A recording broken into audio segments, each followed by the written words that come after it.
अपनी आवाज को उठाया होता तो किसी की मां ने दूध नहीं पिलाया होता कि वो दोबारा आरक्षण पे हमला करने के बारे में सोच लेता। चंद्रशेखर आजाद आपको वचन देके कहता हूं, अपने बहुजन समाज के सामने जातिवार जनगणना कराइए, उसके आंकड़े सार्वजनिक कराइए। इन दिनों देश के सियासत में आरक्षण और संविधान का मुद्दा सबसे ज्यादा छाया हुआ है।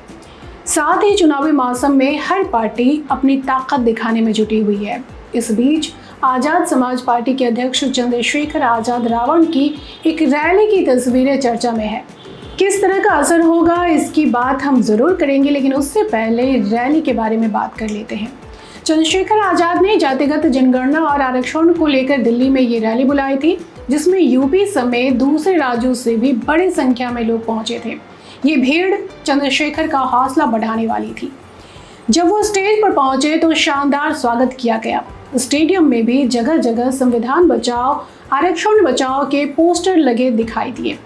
रैली में बड़ी संख्या में SC/ST के अलावा OBC समुदाय के लोग भी नजर आए। रैली की तस्वीरों को सांसद चंद्रशेखर आजाद ने अपने ऑफिशियल एक्स अकाउंट पर शेयर करते हुए लिखा है कि हक अधिकारों की लड़ाई में निमंत्रण नहीं भेजे जाते, जिनका ज़मीर जिंदा है वो खुद दौड़े चले आते हैं। दरअसल चंद्रशेखर ने ये रैली आरक्षण के वर्गीकरण पर आए सुप्रीम कोर्ट के फैसले के विरोध में बुलाई थी। इस दौरान वो जमकर 10% EWS कोटे पर भी बरसे और इसे आरक्षण का सबसे बड़ा हमला बताया। उन्होंने कहा कि अगर उस वक्त हम सड़क पर निकल गए होते तो किसी में इतनी हिम्मत नहीं थी कि वो दोबारा आरक्षण पर हमले के बारे में सोच भी पाता। साथ ही दिल्ली के इंदिरा गांधी स्टेडियम में जुटी भारी भीड़ को संबोधित करते हुए भीम आर्मी प्रमुख चंद्रशेखर ने जातिगत जनगणना को कराने की मांग पर भी जोर दिया। आप जानते हैं, हमेशा आरक्षण के खिलाफ चाहे सुप्रीम कोर्ट हो या मनुवादी दल हो, सब लोगों ने आरक्षण को समाप्त करवाने के लिए एड़ी चोटी के जोर लगा दिए। और इसका सबसे बड़ा हमला इस पे कब हुआ, जब 10% EWS लागू हुआ। मुझे माफी चाहते हुए कहना है कि हमारे दलों ने भी हाथ उठा के जो हमारे पूर्व के दल थे उनका समर्थन किया, जबकि वो आरक्षण पे सबसे बड़ा हमला था। अगर उसी दिन हम लोगों ने सड़कों पर निकल के अपनी आवाज को उठाया होता तो किसी की मां ने दूध नहीं पिलाया होता कि वो दोबारा आरक्षण पे हमला करने के बारे में सोच लेता। कि schedule caste, schedule tribe, backward के लोगों को कितनी उनकी आबादी और कितना सम्मान उनको मिल रहा है, कितनी हिस्सेदारी उनको मिल रही है। तो केंद्र सरकार जल्द से जल्द जातिगत जनगणना कराए। जब तक जातिगत जनगणना नहीं होगी तब तक सबसे पहले स्पष्ट ही नहीं होगा जो आज षड्यंत्र किया गया है और कुछ लोगों को जानबूझ के उनके मुंह से कहलवाया जा रहा है कि इस जाति का हिस्सा ये लोग खा रहे हैं, इस जाति का हिस्सा ये लोग खा रहे हैं, इस जाति का हिस्सा ये लोग खा रहे हैं। मैं चंद्रशेखर आजाद आपको वचन देके कहता हूं, अपने बहुजन समाज के सामने जातिवार जनगणना कराइए, उसके आंकड़े सार्वजनिक कराइए। अगर अंतिम पायदान पर रहने वाले जिनको DSC के भाई कहा गया है, जो हमारा परिवार है, अगर उनका 1% आरक्षण भी पॉइंट के बराबर भी कमजोर पड़ रहा होगा तो मैं वचन देता हूं कि इससे बड़ी रैली उनके समर्थन में हम लोग करेंगे। रैली की कुछ प्रमुख मांगों की बात करें तो इनका कहना है कि जाति जनगणना के साथ ही आर्थिक जनगणना के लिए व्यापक आंदोलन चलाएंगे, जिससे पता चल सके कि संसाधनों पर कौन कब्जा जमाए बैठा है। इसके बाद सफाई कर्मी की नौकरी में ठेकेदारी समाप्त कर पक्की नौकरी देने और गटर में उतरने की अमानवीय व्यवस्था को पूरी तरह से खत्म करने के लिए संघर्ष करेंगे। समान कार्य समान वेतन के लिए प्रतिबद्धता, SC/ST OBC को प्रमोशन में रिजर्वेशन, 2 अप्रैल 2018 के सभी मुकदमे वापस लेने तक संघर्ष, पुरानी पेंशन बहाल की जाए और अंत में चंद्रशेखर कहते हैं कि सरकार की तरफ से दलित समाज की एकता को बांटने का जो प्रयास किया जा रहा है उसके खिलाफ हर स्तर पर जागरूकता अभियान चलाया जाएगा, जिससे कि समाज के हर व्यक्ति को सरकार के षड्यंत्र से वाकिफ कराया जा सके। ये थी वो मांगे जो रैली में उठाया गया। दिल्ली में जुटे इस भीड़ से दूसरे सियासी दलों के भी कान खड़े हो गए हैं, वो भी ऐसे समय में जब यूपी की 10 सीटों पर उपचुनाव और हरियाणा विधानसभा चुनाव होने जा रहे हैं। चंद्रशेखर आजाद यूपी की नगीना सीट से सांसद हैं। उनकी आजाद समाज पार्टी ने हरियाणा में जेजेपी के साथ गठबंधन किया है। वहीं यूपी की भी सभी 10 सीटों पर चुनाव लड़ने का ऐलान चंद्रशेखर कर चुके हैं।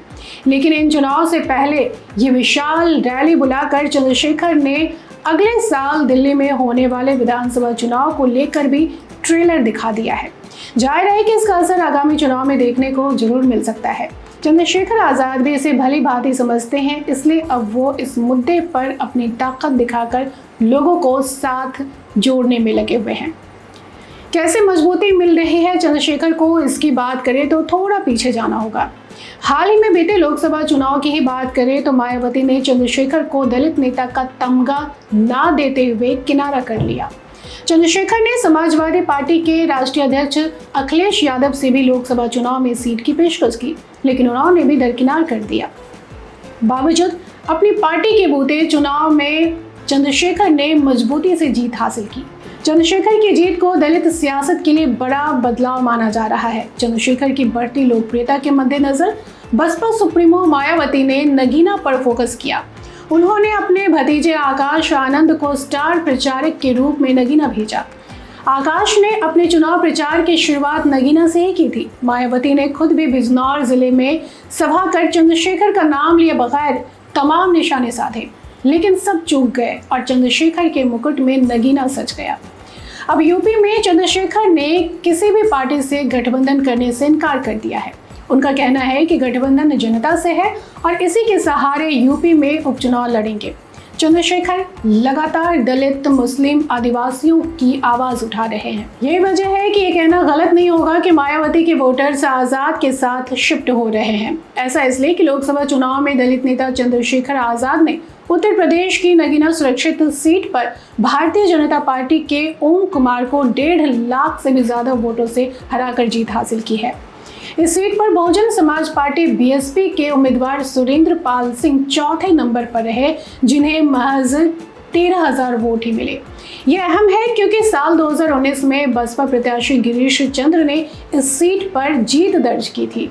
पश्चिम उत्तर प्रदेश के 36 साल के चंद्रशेखर की ये एकदम से नई पार्टी है। यानी 2015 में भीम आर्मी नाम का संगठन बनाकर चंद्रशेखर चर्चा में आए थे। उत्तर भारत की दलित राजनीति में चंद्रशेखर एक युवा चेहरा है। वो सड़कों पर उतरने से परहेज नहीं करते हैं और संघर्ष के दौरान जेल भी गए हैं। भीम आर्मी का दावा है कि उनका मकसद जाति आधारित हमले और दंगे के खिलाफ आवाज उठाना और दलित बच्चों में शिक्षा का प्रचार प्रसार करना। ये पार्टी बाबा साहब भीमराव अंबेडकर, गौतम बुद्ध, संत रविदास, संत कबीर, गुरु नानक देव, सम्राट अशोक को अपना आदर्श मानती है।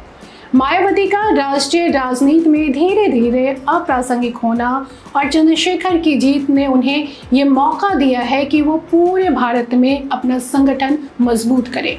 चंद्रशेखर के पास ये सुनहरा मौका है, परिस्थितियां भी उनके अनुकूल है, उनका स्वास्थ्य और उम्र भी साथ दे रहा है। अब देखना ये है कि ये युवा नेता अपने इस असर को किस तरह से बरकरार रख पाते हैं।